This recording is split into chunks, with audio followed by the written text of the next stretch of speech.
నమస్కారం అండి. 30 రోజుల్లో ఇంగ్లీష్ అనేటువంటి ఈ మన ప్రోగ్రాంలో 5వ రోజుకి స్వాగతం. సో ఇవాళ మనం డిస్కస్ చేయబోయేటువంటి ఏవైతే టాపిక్ ఉందో అదొచ్చేసి sentences of order or command. అంటే ఎవరినన్నా ఆజ్ఞాపూర్వకంగా అంటే కమాండింగ్గా ఎలా చెప్పాలి, అది కూడా చిన్న ఫ్రేజెస్ తోటి, చిన్న ఫ్రేజెస్ తోటి సింపుల్ సెంటెన్సెస్తో ఎలా చెప్పాలి అనేటువంటి దాని గురించి డిస్కస్ చేద్దాము. ఓకే, సో దాని గురించి కొన్ని సెంటెన్సెస్ నేను ఇక్కడ రాయడం జరిగింది. సో ఫస్ట్ది చూసినట్లయితే ఐ సే స్టాప్ అంటే it's like a command or order. I say stop అంటే ఆపు ఇంకా అన్నట్టు అనమాట, ఆపేసే అన్నట్టు. నెక్స్ట్ స్పీక్ అవుట్ అంటే చెప్పు, ఎవరినన్నా చెప్పమన్నప్పుడు మనము చెప్పట్లేదు అనుకోండి, గట్టిగా చెప్పండి అంటాం కదా, so that speak out. Okay, next listen అంటే వాళ్ళు మనం చెప్పేది వినకుండా వాళ్ళదే వాళ్ళు చెప్తూ ఉన్నారనుకోండి, కోపంగా గట్టిగా అంటాం కదా, listen or listen to me అంటే ఫస్ట్ నేను చెప్పేది విను అనడానికి listen to me. Okay, wait here అంటే ఇక్కడ ఉండు, నువ్వు ఇక్కడ వెయిట్ చేయి, ఇక్కడ ఆగు అంటాం కదా, దానికి wait here.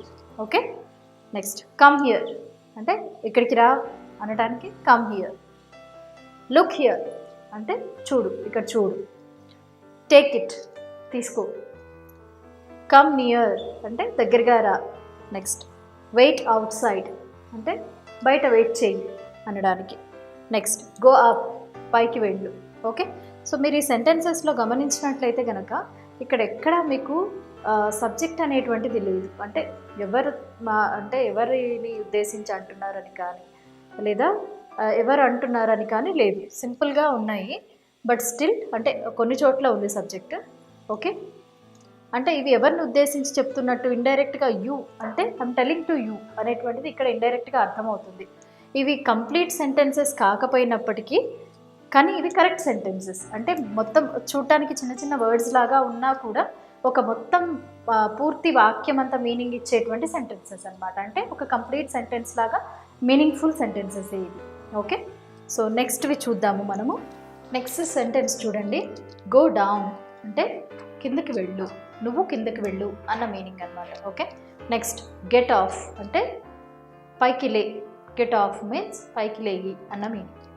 Next be ready or get ready అంటే తయారుగా ఉండు లేదా తయారవ్వు అన్న మీనింగ్. అంటే ఓకే, ఏదన్నా జరగబోతుంది, అప్పుడు మనము ఎవరికైనా చెప్పాలి అనుకున్నప్పుడు బీ రెడీ అంటే ఆ కాన్సిక్వెన్స్ ఫేస్ చేయడానికి లేదా సిచ్యువేషన్ ఫేస్ చేయడానికి రెడీగా ఉండు అని కానీ, లేదా గెట్ రెడీ ఓకే అనొచ్చు అనమాట. నెక్స్ట్ కీప్ క్వైట్ అంటే మాట్లాడొద్దు, కామ్గా ఉండు అనడానికి keep quiet. Next be careful or be cautious అంటే జాగ్రత్తగా ఉండు, యూ బీ కేర్ఫుల్ అన్న మీనింగ్ అనమాట ఇక్కడ. అంటే యూ అనేది మనం ఊహించుకోవాలి ప్రతి సెంటెన్స్లో. అంటే జాగ్రత్తగా ఉండు, దానికి కేర్ఫుల్ అనొచ్చు లేదా కాషియస్ అని కూడా మనం యూజ్ చేయవచ్చు. Next go slowly are walk slowly మెల్లగా నడువు లేదా మెల్లగా వెళ్ళు అని చెప్పాలనుకున్నప్పుడు. నెక్స్ట్ గో ఎట్ వన్స్ అంటే ఒక్కసారిగా వెళ్ళు, go at once. Next stop here ఇక్కడ ఆగు. గో స్ట్రైట్ అంటే నేరుగా వెళ్ళు అనడానికి. Next go away are get out అంటే ఇక్కడి నుంచి వెళ్ళిపో అనడానికి గెట్ అవుట్ ఫ్రమ్ హియర్ అంటాం కదా, సో అలా get out or go away అనేటువంటి దీన్ని మనము యూజ్ చేయవచ్చు. నెక్స్ట్ సెంటెన్స్ చూడండి, లుక్ అహెడ్ అంటే ముందుకి చూడు అనడానికి లుక్ అహెడ్ అంటాం అన్నమాట. నెక్స్ట్ గో అహెడ్ అంటే ఇప్పుడు ఏదైనా పని చేయాలనుకుంటున్నాము, ఏదైనా చేయాలనుకుంటున్నాము, పెద్దవాళ్ళకి చెప్పినప్పుడు ఓకే చెయ్యి సరే అనడానికి మనకి ఎవరైనా చెప్పారనుకోండి, ఓకే చెయ్యి బాగానే ఉంటుంది అనడానికి గో హెడ్ అనొచ్చు అనమాట. ఓకే చెయ్యి అని, ముందుకు వెళ్ళు అని, అంటే ఆ పనిలో ముందుకు వెళ్ళు అనడానికి మీనింగ్ అనమాట. నెక్స్ట్ డ్రైవ్ స్లోలీ అంటే కాషియస్గా మనం చెప్పేది మెల్లగా డ్రైవ్ చేయని. Next take care of your self అంటే నీ గురించి జాగ్రత్త తీసుకో. ఎవరికైనా మనకి ఫ్రెండ్స్కి కానీ మనము అంటే వాళ్ళ మంచి కోరుకునే వాళ్ళమైతే కనుక జాగ్రత్త, హెల్త్ జాగ్రత్త అలా చెప్తాం కదా. Take care of your self అంటే నీ గురించి జాగ్రత్త తీసుకో అన్న మీనింగ్ అనమాట. నెక్స్ట్ కమ్ సూన్ అంటే ఎవరన్నా మన ఆప్తులు కానివ్వండి, రిలేటివ్స్ కానివ్వండి, మన దగ్గరికి రావాలి అనుకున్నప్పుడు వస్తాము అంటే త్వరగా రండి అంటాం కదా తెలుగులో, దానికి మనము కమ్ సూన్ అనొచ్చు, come soon. Okay, next let me think or let me see అంటే ఇప్పుడు ఏదైనా ఒక విషయం చెప్పాము, వాళ్ళ సలహాని కానీ లేదా అంటే వాళ్ళ యొక్క అభిప్రాయాన్ని లేదా వాళ్ళ ఇన్వాల్వ్మెంట్ మనం కావాలనుకుంటున్నాం, లేదా వాళ్ళ నుంచి ఒక హెల్ప్ కానీ ఏదన్నా కావాలనుకుంటున్నప్పుడు మనము అంటే మనం వాళ్ళని అడిగినప్పుడు వాళ్ళు అంటే లేదా మనల్ని ఎవరైనా అడిగినప్పుడు ఓకే ఆలోచిస్తాను అంటాం కదా తెలుగులో, సరే చూద్దాంలే అంటాం కదా. సో అలా అనమాట. So let me think, okay నన్ను ఆలోచించుకోనివ్వు, ఆర్ లెట్ మీ సీ చూద్దాం అన్న మీనింగ్ అనమాట. నెక్స్ట్ మూవ్ అసైడ్ అంటే పక్కకి తొలుగు, పక్కకి జరుగు అంటాం కదా, సో దానికి move aside. Next think before you speak అంటే మాట్లాడే ముందు ఆలోచించి మాట్లాడు. థింక్ బిఫోర్ యూ స్పీక్, మాట్లాడడానికి ముందు ఆలోచించి మాట్లాడు అన్న మీనింగ్ అనమాట. నెక్స్ట్ డూ కమ్ అంటే తప్పకుండా రావాలి అంటాం కదా, సో దానికి do come. Okay. Next inform me అంటే నాకు ఏమున్నా సరే నాకు చెప్పు అంటాం కదా, సో దానికి please inform me or inform me friends అయితే కనుక.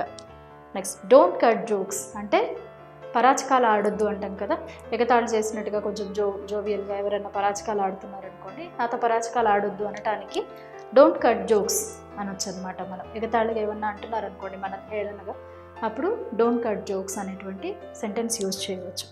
నెక్స్ట్ నెవర్ ఫర్గెట్ అంటే మర్చిపోవద్దు లేదా ఎప్పుడు గుర్తుపెట్టుకో మర్చిపోవద్దు అని మనం జనరల్గా కొన్ని సందర్భాల్లో హెచ్చరించినట్టుగా అంటూ ఉంటాం కదా, సో అప్పుడు నెవర్ ఫర్గెట్ అనేటువంటి సెంటెన్స్ని మనం యూస్ చేయవచ్చు అన్నమాట. నెక్స్ట్ సెంటెన్స్ చూడండి, డోంట్ టాక్ నాన్ సెన్స్ అంటే పిచ్చి పిచ్చిగా మాట్లాడొద్దు అంటాం కదా మన కోపం వచ్చినప్పుడు, so don't talk non sense. Okay. Next never mind ఏం అనుకోవద్దండి అంటాం కదా తెలుగులో మనము, దానికి అంటే ఇవి ఒకసారి గమనించండి, తెలుగులో మనం చాలా ఈజీగా అనేస్తూ ఉంటాం, దాన్ని ఇంగ్లీష్లో ఎలా చెప్పాలో మనకి తెలియదు చాలా సందర్భాల్లో. సో ఇప్పటి వరకు నేను చెప్తున్నటువంటి ఫ్రేజెస్ ఏవైతే ఉన్నాయో మీరు కొంచెం కోరిలేట్ చేసుకోవచ్చు, అరే నేను ఇలా అనాలనుకున్నాను కదా లేదా ఇలా అని ఉంటే బాగుండేది అని. సో అంత సింపుల్ సెంటెన్సెస్ అనమాట, మనకి తొందరగా కరెక్ట్ అయిపోతుంది. ఈ ఫ్రేజెస్ అన్నీ కూడా అలాగే ఉంటాయి. ఓకే. సో నెవర్ మైండ్ అంటే ఏమనుకోవద్దండి అంటే ఇండైరెక్ట్గా సారీ అండి అని చెప్తున్నట్టు అనమాట. నెక్స్ట్ లీవ్ మీ అలోన్ నన్ను ఒంటరిగా వదిలేయండి అంటాం కదా, అబ్బా ప్లీజ్ నన్ను వదిలేయండి ఒంటరిగా వదిలేసేయండి అనడానికి leave me alone. Next let it be okay పర్వాలేదు ఉండనివ్వండి, లెట్ ఇట్ బీ అంటే పోనీ అలాగే ఉండనివ్వండి పర్వాలేదు అంటాం కదా, పర్వాలేదు అనడానికి లెట్ ఇట్ బీ అనొచ్చు అనమాట. నెక్స్ట్ హ్యావ్ ఎ హార్ట్ అంటే హ్యావ్ ఎ హార్ట్ అంటే గమనించు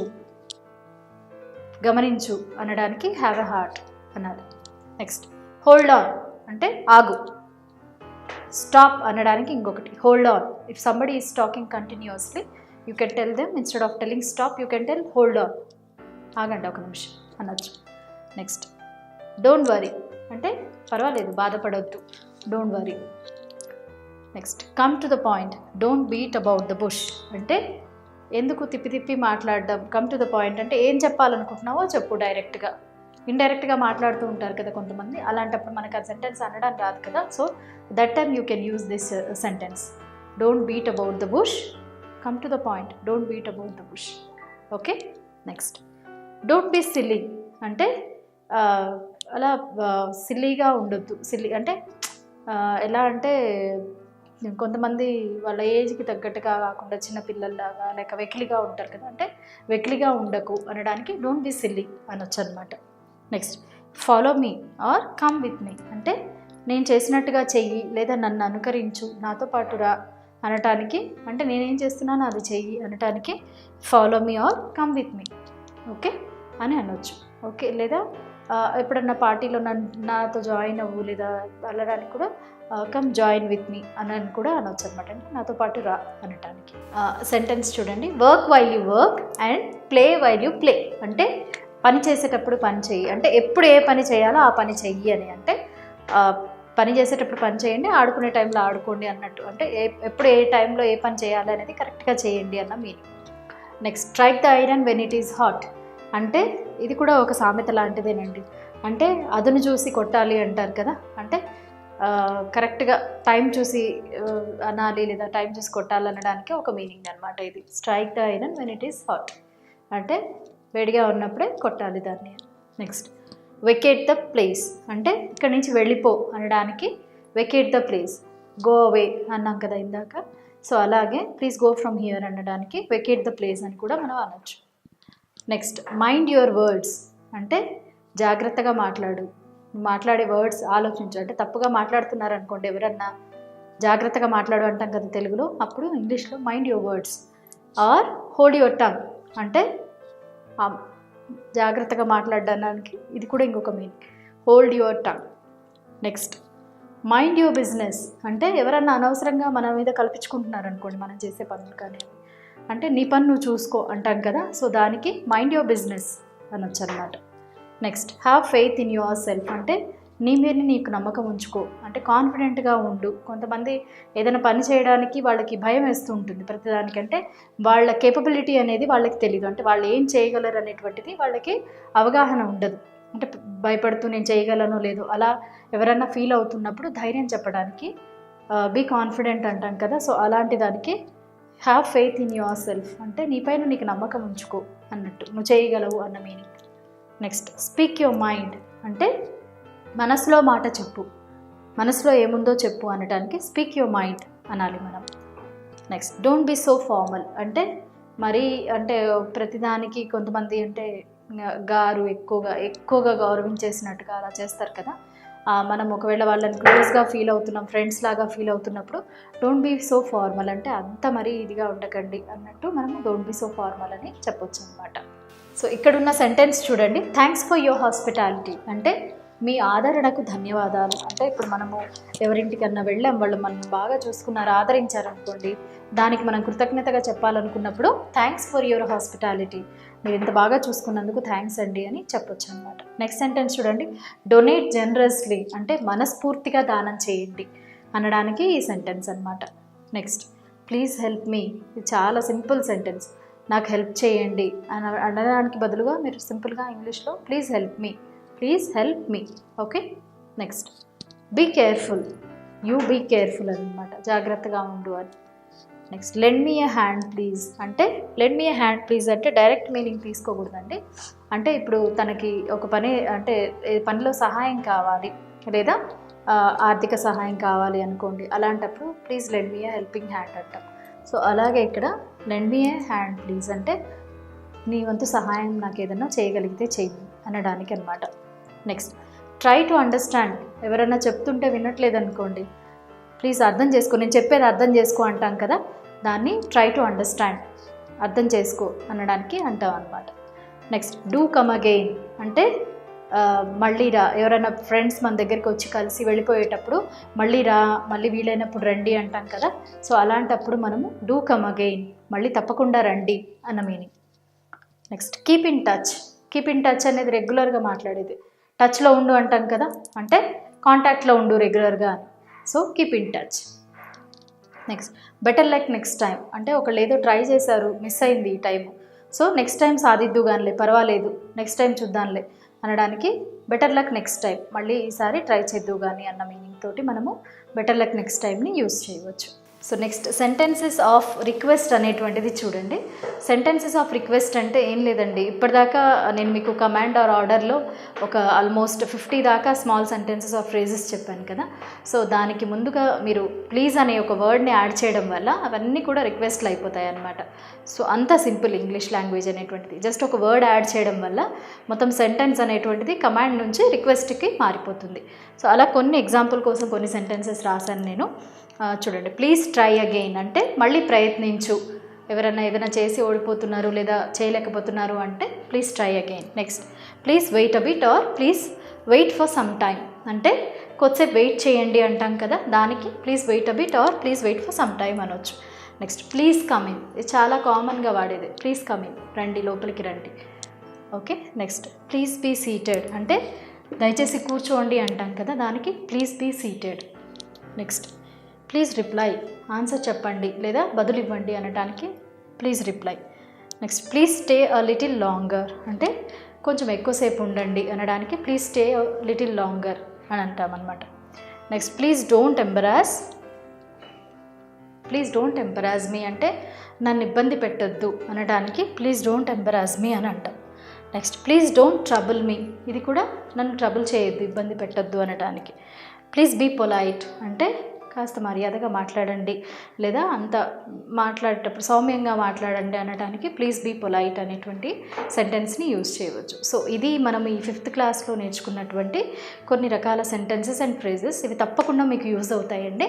రిపీటెడ్గా మీరు ఒక 2-3 టైమ్స్ వాటిని విన్నట్టయితే లేదా ప్రాక్టీస్ చేసినట్లయితే, మెయిన్ బేసిక్ ఏంటి అంటే మీరు మాట్లాడాలి, ఆ సెంటెన్సెస్ యూజ్ చేస్తేనే ఫెమిలియర్ అవుతాయి, అంటే అలవాటు అవుతాయి. అప్పుడు మీకు మాట్లాడటం సులభం అవుతుందన్నమాట. సో ఈ వీడియో తప్పకుండా మీకు ఉపయోగపడుతుందని ఆశిస్తున్నాను. సో ఈ వీడియో నచ్చినట్లయితే కనుక లైక్ చేసి షేర్ చేయండి.